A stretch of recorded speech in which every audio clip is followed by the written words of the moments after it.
What is up, YouTube? What's happening, guys? Rules for Rebels here with episode 16 of Side Hustle Thursdays. Today's side hustle is going to be a fun one. It involves importing apparel items from China.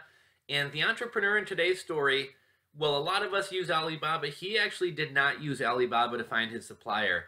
He already was kind of working on some websites. He had some fantasy football sites, etc. And he'd been using virtual assistants in Asia. So rather than go to Alibaba, he actually reached out to his virtual assistant or VA and said, hey, do you think you could help me source something? And they were actually the ones that helped him find a source to manufacture the item that he eventually began selling. So that's actually a very similar story to how I personally do things. On one of my first imports ever, me and my business partner were very lucky. We happened to luck out and we got a great saleswoman from China who was honest, who was helpful, and who was true to her word. Even though we didn't really know how to negotiate freight forwarders and stuff, she helped us get all set up with that. Everything happened in a timely fashion. We actually got what we ordered, so it was a very good experience. So even after the particular product that her company sells died out, and technically we really had no reason to deal with her anymore, we still continue to contact her to help us source other products. And because she's over in China and because she's in the manufacturing district, it's very easy for her to go check out other factories and check quality for us and help us negotiate deals. And while I'm sure she takes a little off the top or takes a cut off what we're ordering to make a few bucks for herself, which, by the way, I have no problem with, everything she gets from me is high quality. Things are done in a timely manner, and I know I'm not going to get ripped off. So once you find somebody trustworthy and reliable, I'd recommend continuing to use them. And that's one small lesson from this story. And I'll actually give you a quick funny story before we get into this. So I had ordered a sample for a new product that I want to sell, and it's somewhat time sensitive. It needs to be out by summertime, which is right around the corner.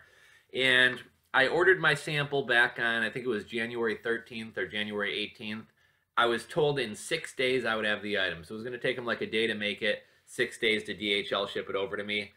Here we are sitting at January, February, March, April. May 4th, I still don't have the item, and I'm still getting the runaround. So that's what happens a lot when you deal with these Alibaba suppliers. So it's invaluable having some feet on the ground or having somebody trustworthy to help you with your product sourcing. So getting back to today's story, what I really like about today's side hustle is it started small like so many of us do.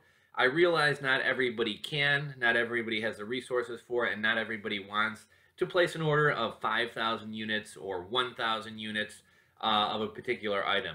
Sometimes it's nice to start small, check quality, see how something sells, see if there's any problems with the first run, and if there's any minor tweaks you want to make or changes you want to make to the design, and kind of tweak the business before you decide to go large on a purchase. So today's story is a fun one. It's about baseball.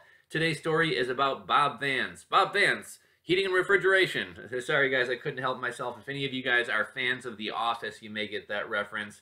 But no, today's story is about Bob Vance and his wife, Barb, and how a trip to the ballpark set them on the course to starting their business. So Bob's a huge baseball fan. So are his kids. Pretty much his whole family is except his wife. Now, his wife doesn't really dislike baseball, but she's more into the food and the social aspect of the game than the actual sport. And Bob and the rest of his family, they love to attend Phillies games, and his wife usually tags along. So one day, Barb went to the Phillies game with Bob wearing a homemade sweater she had made. The sweater was a white sweater with red stitching, which looked like the stitching of a baseball. And while tailgating, as well as on her way into the ballpark and even at the game, women were coming up to Barb asking her where she got that sweater. They wanted to know where they could get one like it. She explained that she had made it and she didn't know of any place who sold something similar. This instantly, however, sparked an idea with Bob and Barb. Now, Bob wasn't completely new to entrepreneurship or marketing. Bob managed some websites about fantasy sports that he had created. He even hosted a show on the local ESPN broadcast. Bob knew he needed low manufacturing costs, so like many of us, he looked to China. And Bob already had virtual assistants that he used for like WordPress designs and other online projects. So it just happened some of them were from Asia. He had reached out to some of them, and they in turn reached out to some suppliers in China on his behalf. They negotiated his first order and his first shipment. So they settled on 200 sweaters, not too much, but at the same time enough to get started and test the market. And that's something that I recommend to you guys a lot. It took a few months, but eventually one day, ding ding, the DHL man rang the doorbell, and the sweaters showed up. So the next Phillies game, Bob and Barb went. She wore the sweatshirt or the sweater to the game. And that first game, they sold a couple sweaters prior to tailgating and well going into the game. And at the game, some women even asked about the sweaters. And Bob and Barb realized we need an online website to sell these as well. So Bob, using some of his VAs and some of his own skills, set up a simple e-commerce site. The business is doing pretty well. The sweaters sell through referrals and social media sharing, and with really little to no advertising. Bob said the business improved his life as well. Not only is the money helpful, but it's given him and his wife something that they can work on together. Barb handles the creative side of things and the customer service, and Bob handles the marketing. They still attend a lot of Phillies games, and typically they sell at least 1 or 2 sweaters a game, enough to cover their beer tab. This story really highlights how powerful niches are. While baseball is a pretty large niche, the whole sports category is a popular one. People are passionate about the sports they love as well as their local sports teams, and they want to show that love and that support for those teams or that sport. Most sports fans are kind of used to spending money on their hobby or their interests, such as, buying sports cards, sweaters, merchandise, going to games, so on and so forth. So when you roll out a product in the sports niche like that, that is a community, that is a niche that's used to spending money on this subject matter, this niche. It also helped that Bob and Barb were also part of the community or the niche already. They were already baseball fans.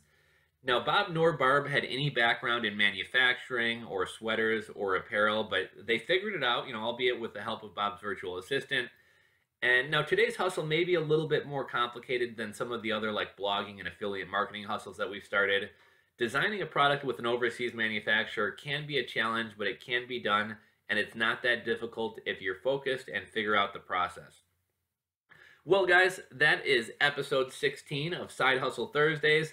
I hope you enjoyed the story. I hope this maybe gave you an idea or spurred an idea of your own. And if you guys have any questions, comments, anything like that, drop them in the comment section below. Thanks for watching, and until next time, guys, Rules for Rebels, signing off.